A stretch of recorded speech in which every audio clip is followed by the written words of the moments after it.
안녕하세요. 일신사입니다. 저희 채널에는 신박한 사연들이 많이 있으니 많은 분들의 구독 부탁드립니다. 이번 사연은 남편과의 위기를 댓글들의 지혜로 극복한 여자분의 사연입니다. 오늘의 사연 함께 보시겠습니다. 안녕하세요. 지방에 사는 흔한 아줌마입니다. 초등학교 다니는 아들이 하나 있지만 이젠 남편과 이혼을 해야 할 것 같습니다. 친정 엄마는 아무리 그래도 아이를 위해 참고 살면 나중에 좋은 날이 올 거라고 하시는데 저는 이제 그만하고 싶어요. 저는 일남오녀 중 막내 외아들 남편과 결혼을 했어요. 결혼 12년 차입니다. 결혼 전에 친구들과 친정오빠가 저희 결혼을 많이 말렸었어요.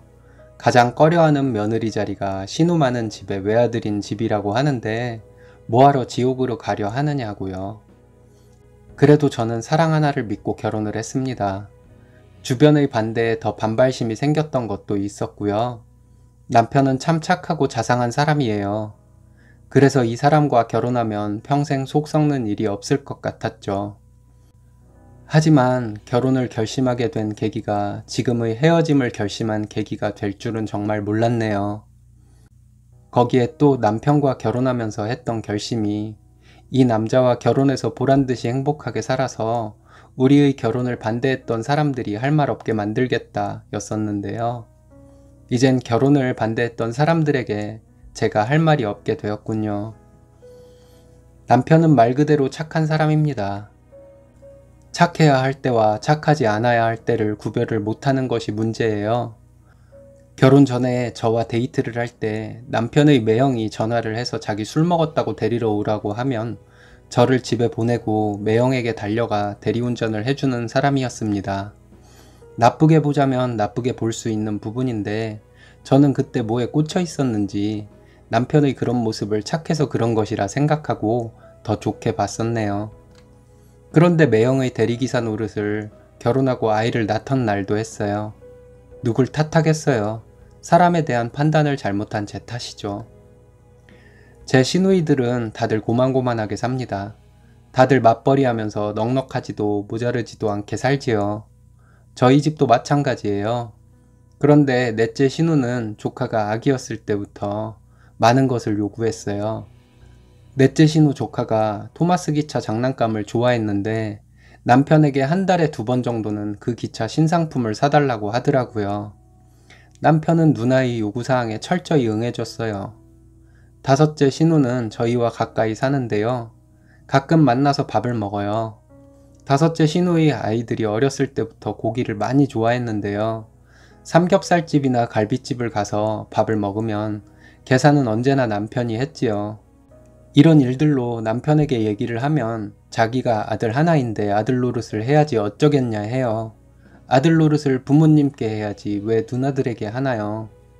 정말 대화가 안 통해서 그냥 말을 말아야지 하며 넘기고 살았습니다. 다른 시누이들도 이 비슷한 일들이 있었지만 반복적으로나 규칙적으로 있었던 일이 아니니 그냥 넘어갈게요. 명절에는 당일 점심쯤에 시누들이 다들 시댁으로 와요. 와서 저와 시어머니가 해놓은 음식들을 짜다 달다 지적질하면서 먹어요.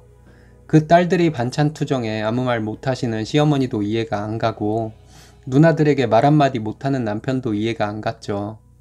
어렸을 때부터 누나들이 기세에 눌려서 살아온 남편의 와이프가 된 사람이라 저도 시누들에게 쓴소리 한마디도 하기가 쉽지 않았네요.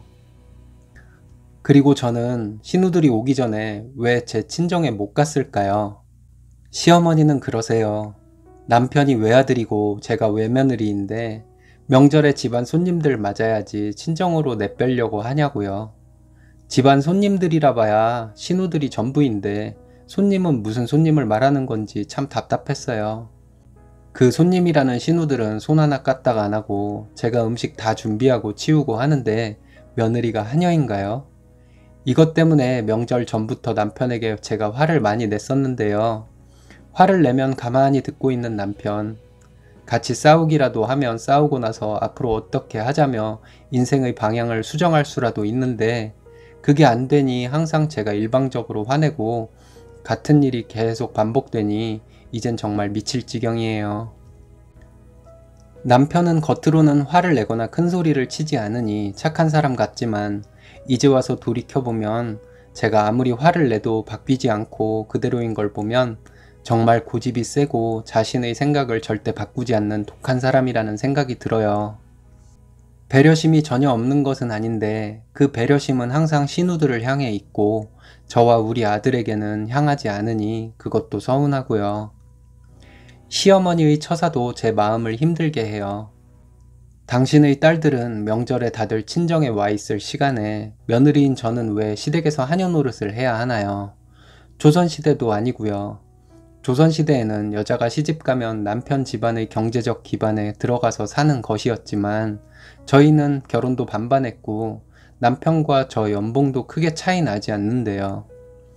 거기까지는 생각이 미치지 못하시나 봐요. 이건 참 이기적인 것 같아요. 근데 시댁 식구들은 다들 말할 때 말투가 참 부드럽고 목소리 톤이 높아서 상냥하게 들려요. 그래서 처음에는 저도 호감을 갖게 되었었는데 오래 보다 보니 그 속마음들이 이기적이고 자신들이 이기적이라는 사실을 전혀 모르는 것 같더라고요. 안다고 해도 자신을 성찰하고 고쳐나갈 사람들도 아니고요. 남편도 그중 하나고요. 저는 어떻게 해야 할까요? 친정엄마 말씀대로 그냥 참고 살다 보면 나중에 좋은 날이 올까요? 아니면 여기서 결단을 내려야 할까요? 신우와 시댁에 들어가는 돈 때문에 저희는 지금까지 모아놓은 돈도 별로 없어요. 남편은 우리 가족의 현재와 미래를 잘 빚어나가려는 의지보다 자기 부모와 누나들에게 예쁜 막내로 행동하려는 의지가 훨씬 더 강해서 더 이상은 제가 이 남자와 살지 못할 것 같습니다. 아이도 있고 해서 제가 정말 어떻게 해야 할지 모르겠어요. 머리가 너무 아파요. 두서없는 책을 읽어주셔서 감사합니다. 후기입니다. 며칠간 여러분들께서 남겨주신 댓글 하나하나 다 잘 읽어봤습니다. 저희 글에 관심 가져주시고 진심 어린 댓글 주셔서 감사합니다. 좀 더 참고 살아보라는 의견도 있으셨고 10년 넘게 그렇게 살아왔다면 변하지 않을 거라며 결단을 내리라는 분들도 있었네요. 그리고 남편이 누나들에게 바른 말 하지 못하면 저라도 할 말 하지 그랬냐는 말씀을 해주신 분들도 계셨고요. 정말 모두가 다 옳은 말씀이었어요. 남편에게 글을 보여줬어요. 댓글도 전부 남편과 함께 읽어봤고요. 남편도 다 읽어보고 느껴지는 것들이 많았나 봐요. 저에게 사과를 했어요. 이렇게 제 마음속이 썩어가고 있다는 것을 전혀 몰랐대요. 며칠 더 생각해보자고 했는데요. 이틀 뒤에 남편이 얘기를 하자고 해서 얘기를 했어요. 남편은 어려서부터 누나들의 기에 눌려서 살아왔나 보다고 하더라고요. 그리고 부모님께 항상 너는 우리 집 기둥 대들보 이런 말과 기대를 받고 자라서 자연스럽게 누나들과 조카들에게 아낌없이 주는 나무처럼 행동을 했나 보다고 했어요. 그래서 제가 남편에게 물어봤네요. 그럼 당신이 그렇게 누나들과 조카들에게 아낌없이 주는 나무가 될 때 저와 우리 아이는 누구에게 의지를 해야 하냐고요. 그리고 정작 당신이 아낌없이 주는 나무가 돼야 할 대상이 시댁 식구들인지 저와 우리 아이인지 생각해 본 적도 없냐고 쏘아붙이기도 했어요.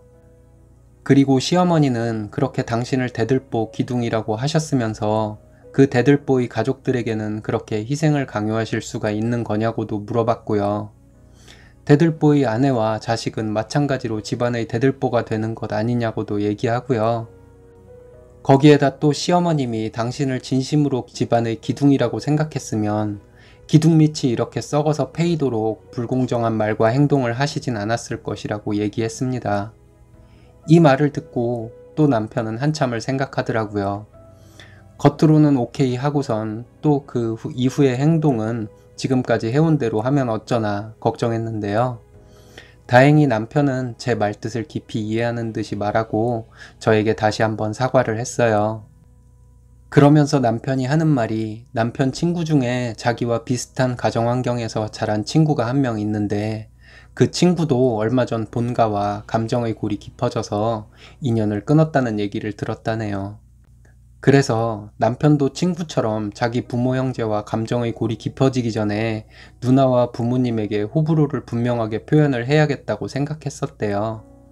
거기에다가 또 남편 친구들 중에서 막내들은 어린 시절에 큰형한테 맞으면 둘째 형이 막내를 편들어주고 둘째 형한테 맞으면 큰형이 편들어주고 했었다는데 자기는 어렸을 때 한 누나한테 혼나거나 하면 다른 누나가 옆에서 혼내는 누나 편을 들어줬던 기억밖에 없었다고 하더라고요. 그 얘기를 하면서 울먹거리는 남편을 보면서 애잔한 마음이 들었어요. 누나들의 기세에 눌려서 싫다는 표현도 잘 못하고 항상 남들에게 상냥하게 대하는 것이 습관으로 자리 잡힌 자기에 대해 남편도 잘 몰랐구나 하는 생각이 들었거든요. 천성이 여린 아이가 기가 눌린 채로 남들에게 거절도 못하면서 성장한 것이 남편이라는 것을 알았습니다. 근데 그런 상태인 자신을 바꿀 의지도 없고 바꿔야 한다는 개념 자체가 없다면 저와 아이는 남편과 함께 남편의 누나와 시부모님에게 함께 희생해야 하잖아요. 그래서 갈라서려는 마음이었던 거고요. 그런데 남편은 앞으로 자신의 방식을 바꾸도록 하겠다고 저한테 다짐을 했어요. 그리고 자기가 자기의 가족들에게 또다시 해왔던 대로 희생을 하려고 하면 제가 옆에서 얘기를 해달라고 하더라고요. 그럼 자기는 아무런 판단도 하지 않고 그냥 제 말에 따르겠다고요. 착하고 자상한 남편이 그 착함과 자상함의 적절한 사용처를 이제부터 구별해 보려고 한다니 갈라서야겠다고 결심했던 것이 제 마음속에서 사라지더라고요. 그리고 한참 더 얘기를 하며 남편은 계속해서 저에게 사과를 했고 자기가 나서서 전문가의 상담을 함께 받아보자고 하더라고요. 그 말도 정말 반가웠네요. 그래서 지금 여기저기 상담센터를 알아보고 있는 중입니다. 며칠간 남편이 많이 달라졌어요. 시어머니와 통화할 때 싫다는 말을 다 하더라고요. 이제 시작인 것 같아요. 남편의 어린 시절부터 쌓여온 것들이 이번 기회에 다 사라지고 이기적일 때는 이기적이고 착해야 할 때는 착한 남편이 되었으면 좋겠습니다. 이렇게 남편과 속 깊은 대화를 나눌 수 있게 된 계기를 만들어준 것이 바로 여러분들의 댓글이었어요. 좀 더 지켜봐야 하겠지만 제 인생을 구해주신 것이나 다름없네요. 여러분들께서는 비싼 대가를 치르고 얻으신 삶의 지혜일 텐데 저에게 아낌없이 나눠주셔서 감사합니다. 여러분 모두 뜻하시는 일 모두 이루어지길 바랄게요. 감사합니다. 남편분이 달라지셨다니 정말 잘 됐네요. 이제 남편분과 아이와 단란하게 평생 사실 일만 남았군요. 축하드립니다. 오늘의 사연은 여기까지입니다. 재밌으셨다면 좋아요, 구독 부탁드려요. 일신사는 여러분의 사연으로 제작됩니다. 많은 사연 제보 바랍니다. 여러분들의 사연은 아래 메일 주소로 부탁드려요.